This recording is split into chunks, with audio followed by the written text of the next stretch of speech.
वरिष्ठ कार्यकर्ता भाई बहने सबको प्रणाम नमस्कार। कुछ समय पहले की बात है, बहुत किताबें पढ़ते थे, स्वाध्याय करते थे और ज्यादातर हम स्वाध्याय करते थे आर्य समाज की किताबों का।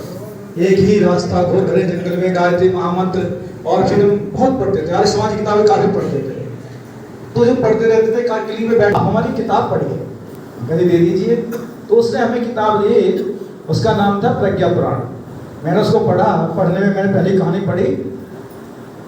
जब कहानी पढ़ी तो कहानी पढ़ने के बाद में बाबे आमटे कहानी पढ़ी। बाबे आमटे का पढ़ा तो उसे देखा कि बाबे आमटे बहुत बड़े अमीर आदमी थे और जब भी वो ऑफिस में आते थे तो बड़े डिसिप्लिन से रहते थे। एक दिन उनके ऑफिस में एक आदमी आया तो उसने देखा, अरे आप हमारे ऑफिस में कैसे आ गए, तरीके से नहीं है, ड्रेस पहन के नहीं आए और कैसे ऑफिस में घुस गए।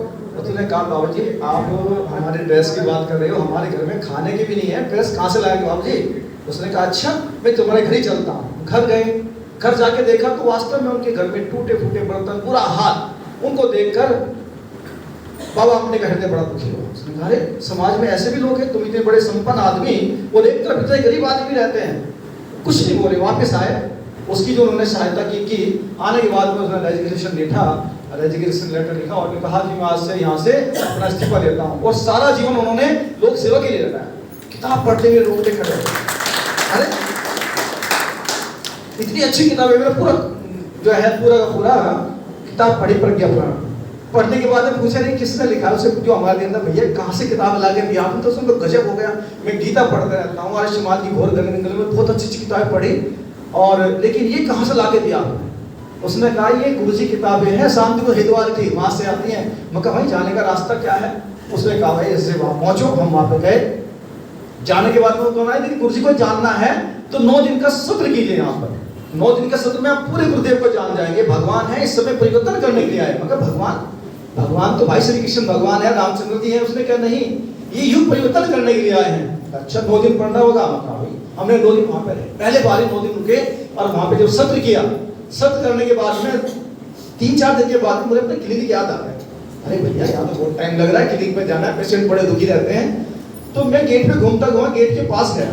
वहां जाकर मैंने देखा एक 14-15 साल का बच्चा गेट पे खड़ा। मैंने उससे पूछा, भैया यहाँ पे आप कितने समय के लिए आए हो, यहाँ क्या कर रहे हो। उसने कहा, भैया हम तो उड़ीसा से आए हैं और यहाँ रहते हैं समयदान के लिए। समयदान क्या होता है भाई, उनको अपना समय देते हैं 1 साल के लिए, 2 साल के, वहाँ लिखा जा रहा है। अच्छा और यहाँ कब से हो आप। उसने कहा, 1 साल हो गए, मैं घर नहीं गए। नहीं घर हमारा यही है, हम कहीं नहीं गए, जो कुछ है हमारा यही है। तो घर तो कभी जाते होंगे। उसने कहा, हाँ कभी चले जाते हैं, जब यहाँ से आगे मिलती है महीने 2 महीने के लिए, फिर यहीं आ जाते हैं। अपना मोरल एकदम डाउन हुआ, समझ गए कि भैया छोटे छोटे बच्चे अपना पूरा जीवन इसके लिए लगा रहे हैं और हम लोग 3 दिन में परेशान हो गए। मैंने 9 दिन का बड़ी शांति से अनुष्ठान किया। आने के बाद में अपने क्षेत्र में थोड़ा बहुत काम किया। कुछ काम करने के बाद थोड़ी देर के बाद में हमारी मुलाकात हुई रविंद्र तिवारी से। रविंद्र तिवारी आए, एक दिन कहीं यज्ञ कर रहे थे, हम भी अचानक चले गए। इसने कहा, आओ डॉक्टर साहब 5 मिनट के लिए बोलो। और जैसे हमारी बहन ने कहा कि भाई मेरे तो कंपन होने लगा, मेरे हाथ पैर कांपे। मैंने कहा, क्या बोलूंगा। इसने कुछ भी बोलो, हमें गुरुजी की बातें बोलनी है। आप ये मत समझो कि हम बोल रहे हैं, आप कुछ भी बोल दीजिए। हमने तब से अखंड ज्योति किताब जो लगाई थी उसका एक कहानी उनको सुनाई। सुनने के बाद उन्होंने कहा, बहुत अच्छा, हमें फोन करो। महसूस हुआ, अरे हमारी तारीफ हो रही है। ये बात सुनते सुनते फिर हमने अखंड ज्योति के मेंबर बनाए। और बहुत क्या बताएं, 2 मिनट का ही समय है तो मैं अपनी बात छोटी में सबसे बताता हूँ।